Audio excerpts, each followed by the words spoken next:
Reka twerekeze muri APR Football Club. Hashize igihe kingana n'ukwezi n'icyumweru kimwe APR Football Club yohereje umuntu umwe muri Cote d'Ivoire agiye gukurikirana umukinyi ukina ku ruhande rw'ibumoso w'umunya Cote d'Ivoire, akaba akina muri ASEC Mimoza. Uti bimeze gute? Kuri ubu ngubu icyo nabwo abakunza APR Football Club, hashize icyumweru APR Football Club iri mu biganiro n'uyu mukinyi ufite ibitego bibiri muri CAF Confederation Cup mu mwaka washize. Uyu musore akaba afite ibitego bisaga 15 mu gihugu cya Cote d'Ivoire, akaba ari umwe mu bafite ibitego byinshi muri ekipe ya ASEC Mimoza. APR nkuko nababwiye, APR yanze kugura abakinyi itarebye uyu mukinyi. Uyu mugabo APR Football Club yohereje yarebye imikino isaga 4 muri Cote d'Ivoire. ASEC Mimoza imikino itandukanye yagiye ikina, uyu mugabo bohereje muri Cote d'Ivoire yarahari. Uti bimeze bite? So ngiye kubakubita details z'uyu mukinyi. Ese kuza muri APR Football Club birashoboka kuko ni umukinyi ukomeye cyane, ni umukinyi ufatika, ni umukinyi ukomeye ukina ku ruhande rw'ibumoso, uzaza gufatanya no bita Gilbert Barafinda.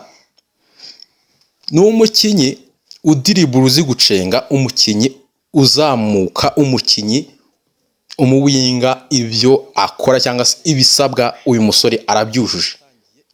Ni umusore uzwi ku mazina ya Celestin Akwa. Uyu musore ndakumenyesha ko APR Football Club turi ku munsi uyu munsi turi kuwa kangahe? Turi kuwa kabiri.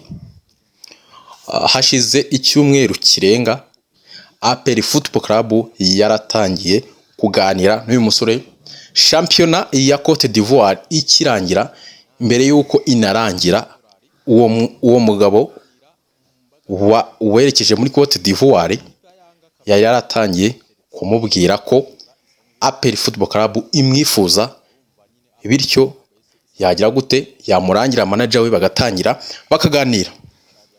Ibiganiro byaratangiye, manager w'uwo mukinyi asaba APR Football Club ibihumbi 100 by'amadolari. APR Football Club baranegosiya, iminsi igenda yisunika gake gake baranegosiya. APR Football Club amakuru nabashije kumenya nuko yari ishaka kugira ngo imanuke mu gato, byibuze imuhereze ibihumbi 80 by'amadolari. Bigenda bitinda basa nkaho batsimbaraye kuri ibyo bihumbi saga 100. APR isa nkaho igabanyijemo akantu ko kuvuga ngo dukomeze tumupushinge, wenda hari igihe babitekerezaho nk'iminsi 2, akaba yajya gute, akaba yaza tukajya gute tukaganira, byibuze miliyoni cyangwa se ibihumbi 80 by'amadolari, akaba yajya gute, akaba yaza akadusinyira. Amakuru mashe kumenya cyangwa se amakuru maze kumenya nuko ekipe ya Yanga yamugezeho, ariko ingingo imwe wenda ishobora kuba ikirimo APR Football Club n'impamvu ikiriyo cyangwa se n'impamvu bakiganira, nuko Yanga iri kumuhereza ibihumbi 70 by'amadolari. APR Football Club nayo irashaka kuzamura ikabigira ibyibuze ibihumbi 90 by'amadolari.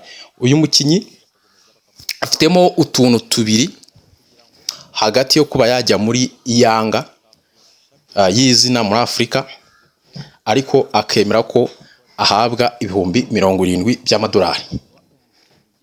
Hari n'urundi ruhande ruvuga uti reka dufata amafaranga menshi kubera ko ekipe igiye kujya mu matsinda ya CAF Champions League, ubundi tugire gute, twafata amafaranga menshi muri APR Football Club. Haracyarimo aka kantu ko gusunikana hagati ya Yanga na APR Football Club kuri uyu mukinyi w'umunya Cote d'Ivoire Celestin Akwa, niyo mazina ye yombi.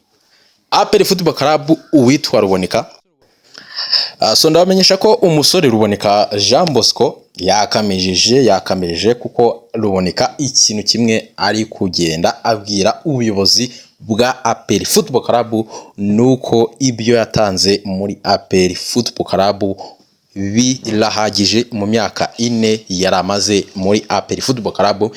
Ashaka ko ekipe ya Azam bira bihumbi miliyoni 115 bamuherezamo byibuze amafaranga makeya ntagorane.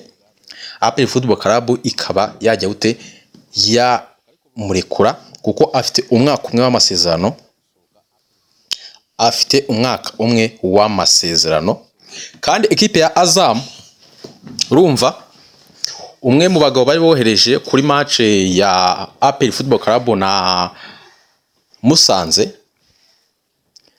Azam yamumenyesheje ko miliyoni 115 niba zemera uwo mukinyi witwa Ruboneka azaze, niba tazemera na bindi biganiro byo kongera amafaranga ekipe ya Azam ishaka.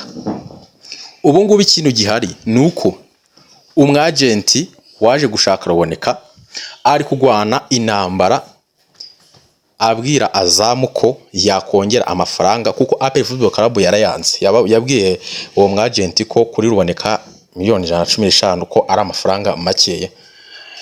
Ubu uwo mwagenti arimo aragwana urugamba rumeze gutya, arimo abwira Ruboneka amwumvisha buryo cyaza muri Azam, ariko akajya ku rundi ruhande akabwira ekipe ya Azam ko yakongera amafaranga byuze zikaba miliyoni 150. Naho ngaho ibintu biri, ariko Ruboneka ikintu kiriho nagwa muri APR Football Club ashobora kuzakina nabi umwaka tuzagira gute, tuzaba dutangiye mu kwezi kwa 8. Ariko Ruboneka nko kugiranyo y'icya 70 ashobora kuva muri APR Football Club. Ariko ikindi APR Football Club bari kuvuga ngo kugira ngo tujye mu matsinda turasaba kugumana ekipe yacu imenyeranye. Ruboneka n'umwe mu bakinyi babanzamo kandi bakina iminota myinshi muri APR Football Club. Bityo rero APR Football Club yumvaga ko yamugumana, ubundi bakaba bagira gute, bakaba bamwubakiraho bakareba ko byibuze uyu mwaka yagira gute bajya mu matsinda ya CAF Champions League. Naho ngaho ibintu bigeze, ariko bacyagira gute, bacyasunikana. Bagenda tukomeza kureba uko ibintu bizajya bigenda. Ariko kunzi wa APR Football Club mugire ibihe byiza cyane aho muri hose.